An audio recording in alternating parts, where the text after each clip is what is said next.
Hi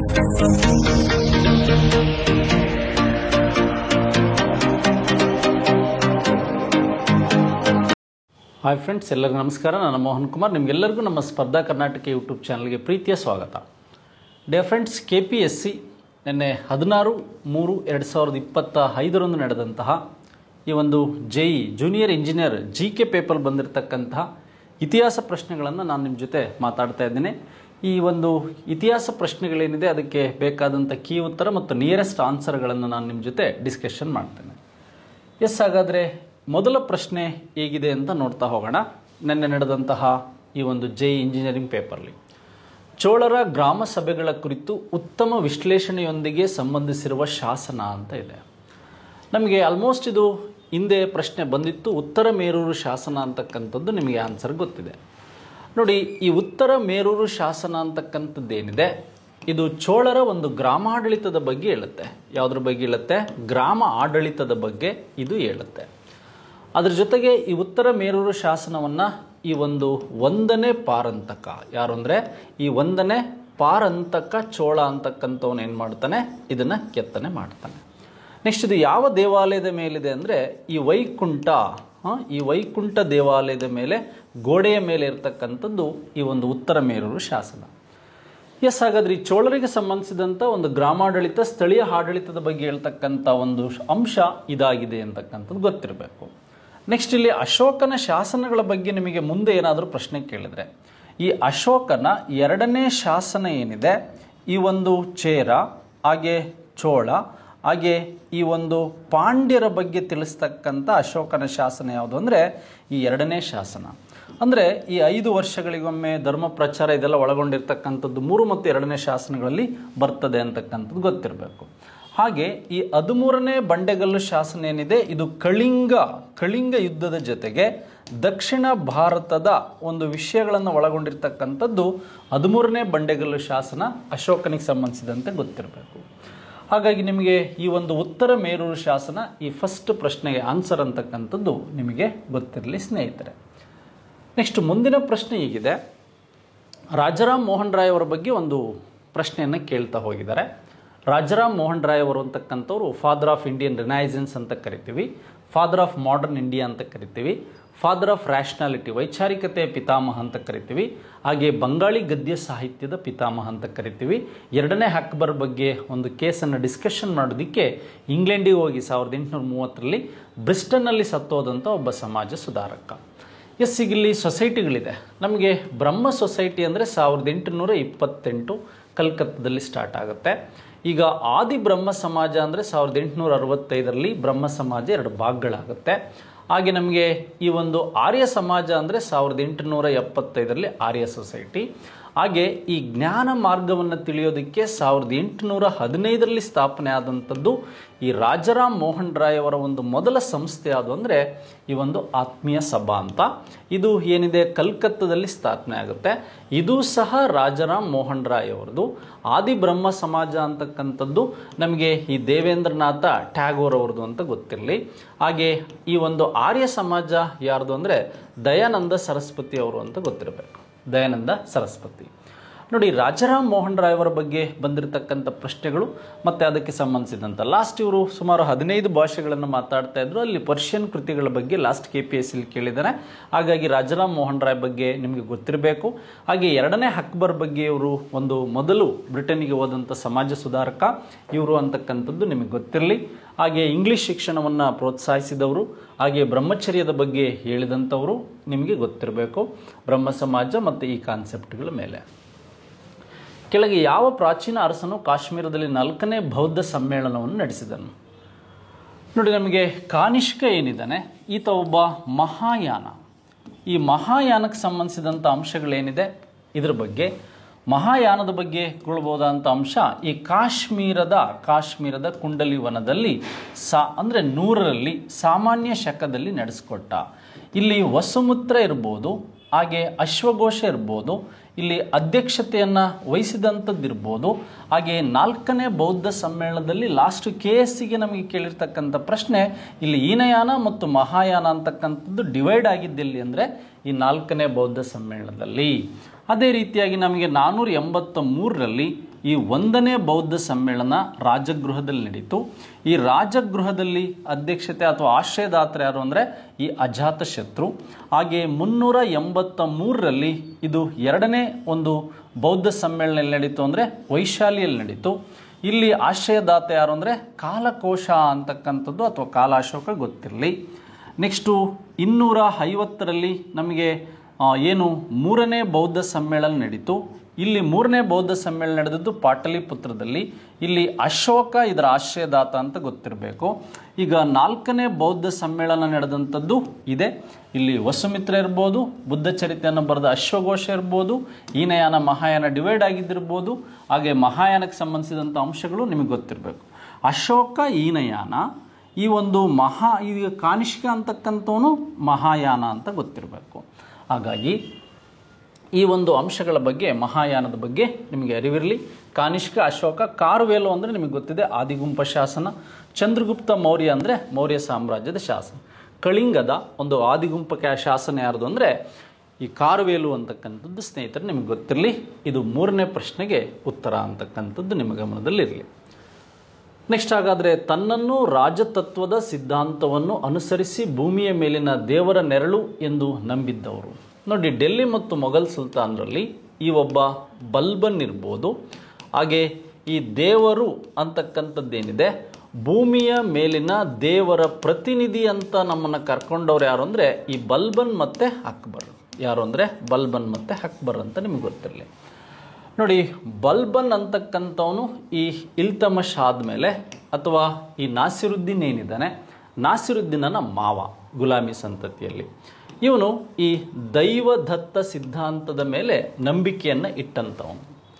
ಅಂದರೆ ಇವನು 3 ಪದ್ಧತಿಗಳ ಬಗ್ಗೆ ಲಾಸ್ಟ್ KS ಅಲ್ಲಿ ಕ್ವಶನ್ಸ್ ಬಂದಿತ್ತು. ಅದರ ಆಧಾರವಾಗಿ ಮತ್ತೆ ಬಂದಿದೆ.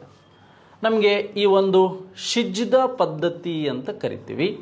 ಹಾಗೆ ಇದನ್ನು ಇನ್ನೊಂದು ಪೈಬೋಸ್ ಪದ್ಧತಿ ಅಂತ ಕರಿತೀವಿ. ಹಾಗೆ ನಾವು ಮತ್ತೊಂದನ್ನು ಇಲ್ಲಿ ಈ ಒಂದು ನವರೋಜ್ ಪದ್ಧತಿ ಅಂತ ಕರಿತೀವಿ. ಏನು ಕರಿತೇವೆ? ನವರೋಜ್ ಪದ್ಧತಿ. ದರ್ಶಕ್ ಪದ್ಧತಿ ಇದ್ದಿದ್ದು ಅಕ್ಬರ್ ಕಾಲದಲ್ಲಿ. ಶಿಜ್ದ ಪದ್ಧತಿ ಅಂದರೆ ಶಿರಸ್ತ್ರಾಂಗ ನಮಸ್ಕಾರ. ಪೈಬೋಸ್ ಪದ್ಧತಿ ಅಂದರೆ ಈ ರಾಜನ ಪಾದಗಳಿಗೆ ಮುತ್ತಿಡ್ತಕ್ಕಂಥದ್ದು. ಹಾಗೆ ನವರೋಜ್ ಅಂತಕ್ಕಂಥದ್ದು ಒಂದು ಉತ್ಸವ ಅಂತಕ್ಕಂಥದ್ದು ಗೊತ್ತಿರಬೇಕು, ದೈವದತ್ವ ಸಿದ್ಧಾಂತದ ಬಗ್ಗೆ. ಬಲ್ಬನ್ ಅಂತಕ್ಕಂಥವನು ಮಂಗೋಲರ ದಾಳಿಯನ್ನು ತಡೆಯೋದಕ್ಕೆ ದೆಹಲಿ ಸುತ್ತ ದೇವಲ್ ಅಂದರೆ ಈ ಗೋಪಾಲಗಿರಿ ಕೋಟೆಯನ್ನು ಕಟ್ಟಿಸ್ತವನು. ಹಾಗೆ ಬ್ಲಡ್ ಆ್ಯಂಡ್ ಐರನ್ ಪಾಲಿಸಿಯನ್ನು ತಂದಂಥವನು. ಹಾಗೆ ನಾಸಿರುದ್ದೀನನ ಮಾವ ಅಂತ ಗೊತ್ತಿರಬೇಕು, ಗುಲಾಮಿ ಸಂತತಿಗೆ ಸಂಬಂಧಿಸಿದಂತೆ ಗೊತ್ತಿರಬೇಕು. ಲೈಕ್ ಶಿಜ್ದಾ ಪದ್ಧತಿ, ಹಾಗೆ ಪೈಬೋಸ್ ಪದ್ಧತಿ, ಹಾಗೆ ನವರೋಜ್ ಪದ್ಧತಿ ಬಗ್ಗೆನೂ ನಿಮಗೆ ಐಡಿಯಾ ಇರಲಿ. ಹಾಗಾದರೆ ಮೊಹಮ್ಮದ್ ಬಿನ್ ತುಘಲಕ್ಕನಿಗೆ ಸಂಬಂಧಿಸಿದಂತೆ 1326ರಲ್ಲಿ ಅವನ ಕೃಷಿ ಪದ್ಧತಿ, 1327ರಲ್ಲಿ ಆತ ಟ್ರಾನ್ಸ್ಫರ್ ಆಫ್ ಕ್ಯಾಪಿಟಲ್ ಸಿಟಿ, 1330ರಿಂದ 32ರವರೆಗೆ ಟೋಕನ್ ಕರೆನ್ಸಿ ಸಿಸ್ಟಮನ್ನು ಅವನು ಹೇಗೆ ತಂದ. ಅಲ್ಲಾವುದ್ದೀನ್ ಖಿಲ್ಜಿ ಅಂದರೆ ಫಸ್ಟ್ ಮಾರುಕಟ್ಟೆ ಸುಧಾರಣೆ ಇರ್ಬೋದು. ಹಾಗೆ ಆತನ ಈ ಒಂದು ಹಾಜರಾತಿ ಪದ್ಧತಿ ಇರ್ಬೋದು, ಆತನ ಒಂದು ದಾಗ್ ಪದ್ಧತಿ ಇರ್ಬೋದು, ಹಾಗೆ ಆತನ ಒಂದು ವೇತನ ಪದ್ಧತಿ ಇರ್ಬೋದು. ಇವೆಲ್ಲ ಇವನಿಗೆ ಸಂಬಂಧಿಸಿದೆ. ಇಲ್ತಮಷ್ ಅಂದರೆ ಇಕ್ತಾ ಪದ್ಧತಿ ಇರ್ಬೋದು. ಹಾಗೆ ಈ ಒಂದು ರೂಪಾಯಿ ಪೂರ್ವಜನ ಬಿರುದಿರ್ಬೋದು. ಹಾಗೆ ಈತ ಅಂದರೆ ಕುತುಬುದ್ದೀನ್ ಐಬಕ್ಕನ ಹಳಿಮೈ ಇಲ್ತಮಷ್ ಅನ್ನೋದು ಗೊತ್ತಿರಲಿ. ಈ ಪ್ರಶ್ನೆಗಳು ಹಿಂದೆ ಮುಂದೆ ರಿಪೀಟ್ ಆಗೋ ಸಾಧ್ಯತೆಗಳಿರುತ್ತೆ. ಹಾಗಾಗಿ ನಿಮಗೆ ಇದ್ರ ಬಗ್ಗೆ ಮಾಹಿತಿ ಇರಲಿ. ನೆಕ್ಸ್ಟ್ ಸ್ನೇಹಿತರೆ, ಮುಂದಿನ ಪ್ರಶ್ನೆ ಹೀಗಿದೆ. ಮಧ್ಯ ಏಷ್ಯಾ ಆರ್ಯರ ಮೂಲ ಸ್ಥಾನವೆಂದು ಪ್ರತಿಪಾದಿಸಿದ ಖ್ಯಾತ ವಿದ್ವಾಂಸ ಯಾರು ಅಂತ. ನೋಡಿ, ಆರ್ಯರು ಮೂಲವಾಗಿ ಏನಾಗುತ್ತೆ, ವೇಗವಾಗಿ ಓಡುವಂತಹ ಈ ಕುದುರೆಯನ್ನು ಬಳಸಿ ಏನು ಮಾಡ್ತಾರೆ, ಅವರು ಭಾರತಕ್ಕೆ ಬಂದರು ಅಂತ. ಹಾಗೆ ನಮಗೆ ಇಲ್ಲಿ ಡಾಕ್ಟರ್ BC ಘೋಷ್ ಅವರಿದ್ದಾರೆ, ಹಾಗೆ ವಿಲಿಯಂ ಜೋನ್ಸ್ ಇದ್ದಾರೆ, ಮ್ಯಾಕ್ಸ್ ಮುಲ್ಲರ್ ಇದ್ದಾರೆ, ಬಾಲಗಂಗಾಧರ ತಿಲಕ್ ಇದ್ದಾರೆ. ನಿಮಗೆಲ್ಲ ಗೊತ್ತಿದೆ ರೈಟ್ ಆನ್ಸರ್ ಯಾವುದು ಅಂದರೆ ಈ ಸೆಂಟ್ರಲ್ ಏಷ್ಯಾದಿಂದ ಬಂದಂಥವರು, ಮಧ್ಯ ಏಷ್ಯಾದಿಂದ ಬಂದಂಥವ್ರು ಅಂತ ಹೇಳಿದವರು ಮ್ಯಾಕ್ಸ್ ಮುಲ್ಲರ್. ಈ ಸಂಸ್ಕೃತ ಎಲ್ಲ ಭಾಷೆಗಳ ಮಾತೃ ಅಂತ ಹೇಳಿದವರು ಈ ಮ್ಯಾಕ್ಸ್ ಮುಲ್ಲರ್ ಅವರು. ಹಾಗೆ ಈ ಆರ್ಯರು ಮಧ್ಯ ಏಷ್ಯಾದಿಂದ ಬಂದಂಥವ್ರು ಅಂತ ಹೇಳಿದ್ದು ಈ ಒಂದು ಮ್ಯಾಕ್ಸ್ ಮುಲ್ಲರ್ ಅವರು. ಹಾಗಾಗಿ ಈತ ಒಬ್ಬ ಈ ಒಂದು ಜರ್ಮನಿಯ ಭಾಷಾ ತಜ್ಞ ಅಂತಕ್ಕಂಥದ್ದು ಗೊತ್ತಿರು ಮ್ಯಾಕ್ಸ್ ಮುಲ್ಲರ್. ಹಾಗೆ Sanskrit is the mother of all language ಅಂತ ಹೇಳಿದವನು ಈ ಮ್ಯಾಕ್ಸ್ ಮುಲ್ಲರ್ ಅಂತಕ್ಕಂಥದ್ದು ಗೊತ್ತಿರಬೇಕು. ಸರ್ ವಿಲಿಯಂ ಜೋನ್ಸ್ ಒಬ್ಬ ಓರಿಯೆಂಟಲಿಸ್ಟ್ ಇರ್ಬೋದು. ಹಾಗೆ ಕಾಳಿದಾಸನ ನಾಟಕಗಳನ್ನ ಟ್ರಾನ್ಸ್ಲೇಷನ್ ಮಾಡಿದ್ದಿರ್ಬೋದು. 1784ರಲ್ಲಿ ರಾಯಲ್ ಏಷ್ಯಾಟಿಕ್ ಸೊಸೈಟಿ ಆಫ್ ಬೆಂಗಾಲನ್ನು ಸ್ಟಾರ್ಟ್ ಮಾಡಿದವನು ಇರ್ಬೋದು. ತಿಲಕ್ ಅವರು ಇವರನ್ನು ಏನು ಮಾಡ್ತಾರೆ, ಈ ಒಂದು ಆರ್ಟಿಕ್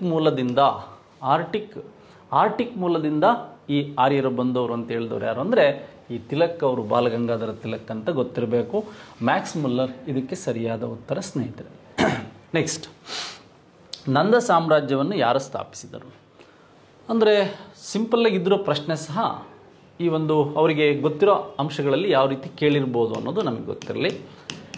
ಎಸ್, ಹಾಗಾದರೆ ಈ ಪ್ರಶ್ನೆಗೆ ಸಂಬಂಧಿಸಿದಂಥ ಆನ್ಸರ್ನ ನಾವು ನೋಡೋದಾದರೆ ಏನೆಲ್ಲ ಪ್ರಶ್ನೆಗಳನ್ನು ಕೇಳ್ಬೋದು.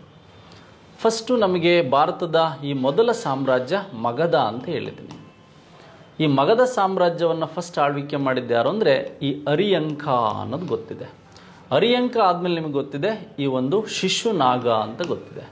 ಶಿಶುನಾಗ ಆದಮೇಲೆ ಬಂದಂಥವ್ರು ಯಾರು ಅಂದರೆ ನಂದ ಅಂತ ಗೊತ್ತಿದೆ.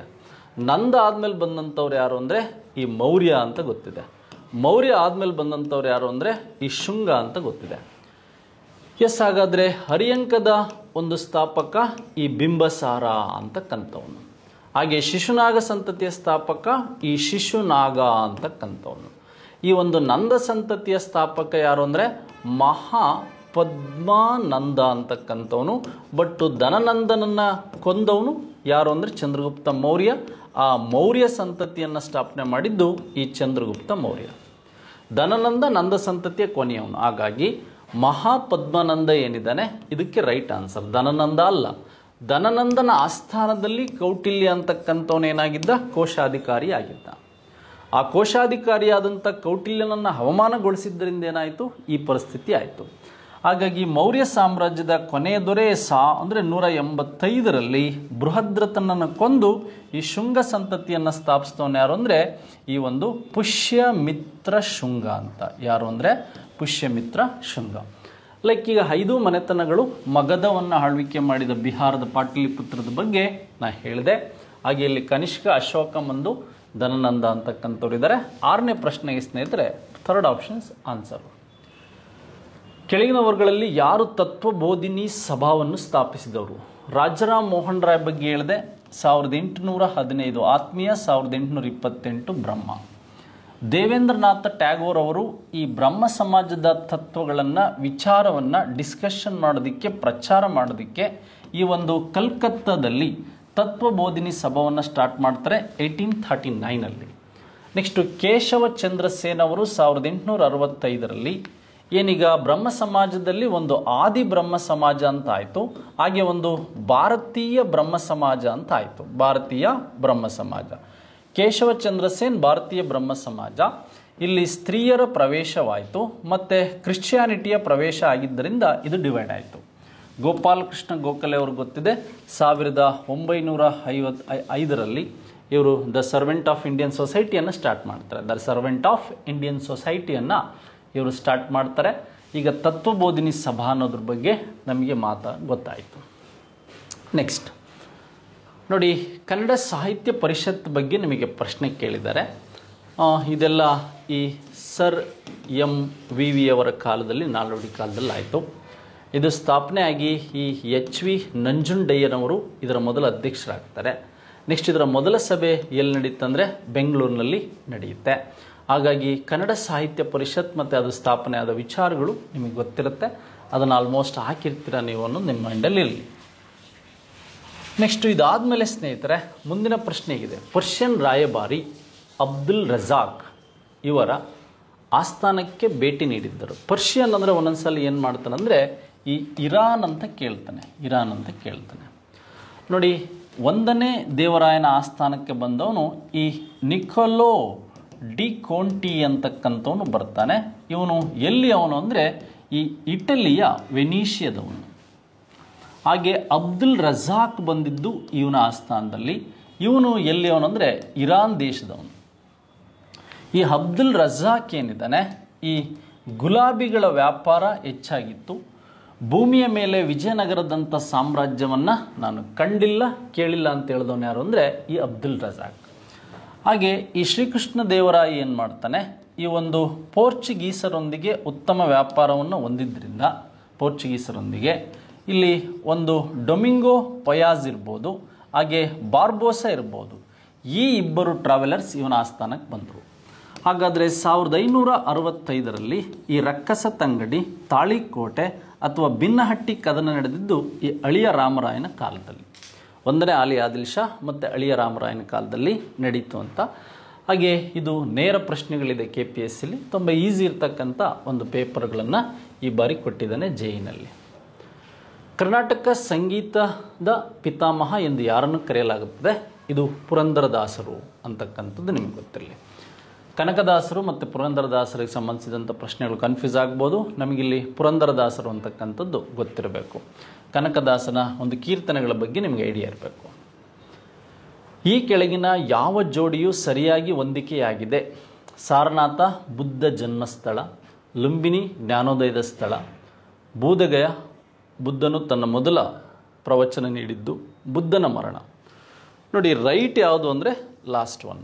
ಗೌತಮ ಬುದ್ಧ ಈ ಉತ್ತರ ಪ್ರದೇಶದ ಕುಶಿನಗರ ಏನಿದೆ ಇಲ್ಲಿ ಮಾತಾಡ್ದ.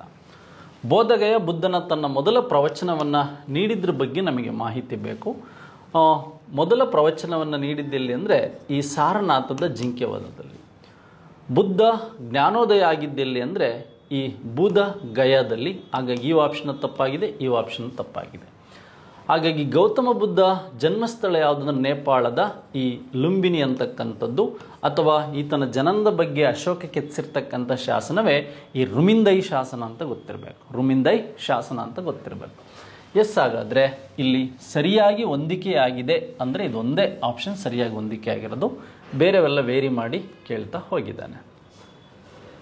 ನೆಕ್ಸ್ಟ್ ಅದಾದಮೇಲೆ ಇಲ್ಲಿ ಕಾಲಾನುಕ್ರಮವಾಗಿ ವಿಜಯನಗರ ಸಾಮ್ರಾಜ್ಯವನ್ನು ಆಳ್ವಿಕೆ ನಡೆಸಿದ ಮನೆತನಗಳನ್ನು ಸರಿಯಾದ ಕಾಲಾನುಕ್ರಮದಲ್ಲಿ ಬರೆಯಿರಿ.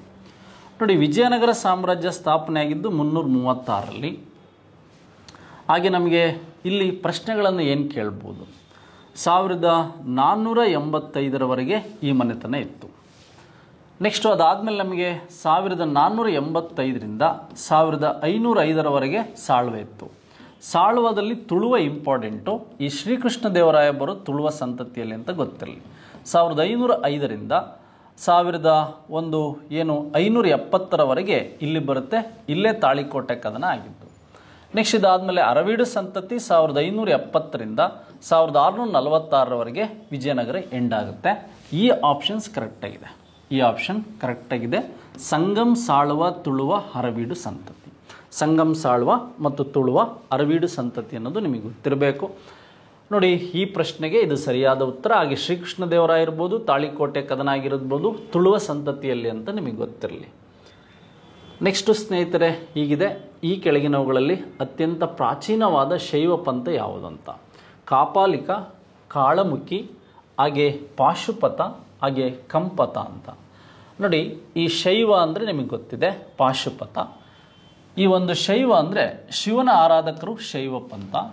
ಹಾಗೆ ವೈಷ್ಣವರು ಅಂದರೆ ಇವರು ಯಾರು ಅಂದರೆ ಈ ವಿಷ್ಣುವಿನ ಆರಾಧಕರು.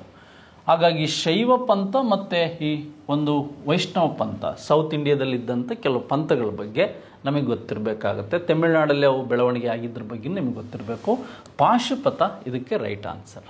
ಎಸ್ ಡಿಯರ್ ಫ್ರೆಂಡ್ಸ್, ಈಗ ನಾವು KPSCಲಿ ನಡೆದಂಥ ಪ್ರಶ್ನೆಗಳಿಗೆ ಆಲ್ಮೋಸ್ಟ್ ನಿಯರೆಸ್ಟ್ ಆನ್ಸರ್ಗಳನ್ನು ಹೇಳಿದ್ದೇವೆ. ಮತ್ತೇನಾದರೂ ಸ್ಮಾಲ್ ಚೇಂಜಸ್ ಆದರೆ ವೆಯ್ಟ್ ಮಾಡೋಣ. ವಿಡಿಯೋ ಇಷ್ಟರಾಗಿದ್ದರೆ ಇತರರಿಗೆ ಶೇರ್ ಮಾಡಿ ಅಂತ ಹೇಳ್ತಾ ಈ ವಿಡಿಯೋನ ಮುಗಿಸ್ತಾ ಇದ್ದೀನಿ. Thank you very much. ಧನ್ಯವಾದಗಳು.